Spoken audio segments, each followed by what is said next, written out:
टिपू सुलतान संदर्भात काँग्रेसचे प्रदेशाध्यक्ष हर्षवर्धन सपकाळांनी केलेल्या वादग्रस्त वक्तव्यामुळे नव्या वादाला तोंड फुटले। सपकाळांनी टिपू सुलतानची तुलना थेट छत्रपती शिवाजी महाराजांशी केली।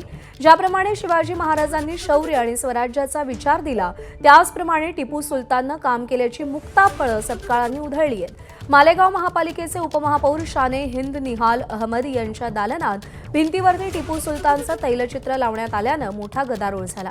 टिपूचं तैलचित्र हटवण्याच्या मागणीसाठी शिवसेनेच्या नगरसेवकांनी ठिय्या आंदोलन केलं।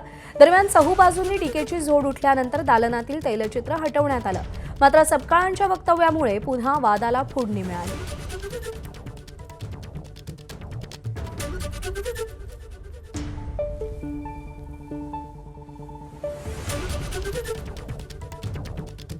छत्रपती शिवाजी महाराजांचं शौर्य ज्या पद्धतीचं आहे आणि एक स्वराज्य नावाचा त्यांनी ज्या पद्धतीने एक विचार दिला आहे, अगदी त्यांच्याच मांडेआळीमध्ये त्यांच्यानंतर त्यांच्या बऱ्याच कालावधी लोटल्यानंतर त्यांचा आदर्श घेऊन टिपू सुलतान यांनी इंग्रजांच्या विरोधात कुठेतरी लढा पुकारला होता आणि त्या अर्थानं टिपू सुलतान हे एक शौर्य गाजवणारे एक योद्धे होऊन गेले, एक भारताचे भूमिपुत्र होऊन गेले।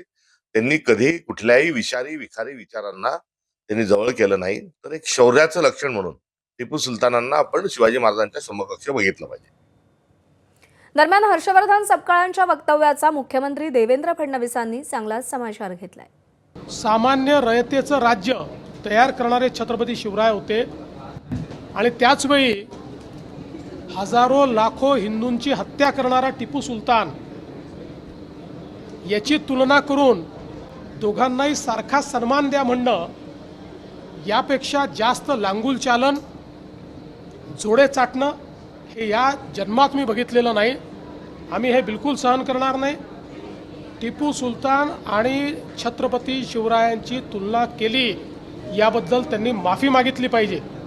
मला असं वाटतं की हे कोणत्या शाळेत इतिहास शिकले याचं देखील संशोधन केलं पाहिजे आणि हा जो नवा इतिहास हे लिहितायत, हा इतिहास महाराष्ट्र खपवून घेणार नाही, भारत खपवून घेणार नाही। एबीपी माझा, उघडा डोळे बघा नीट।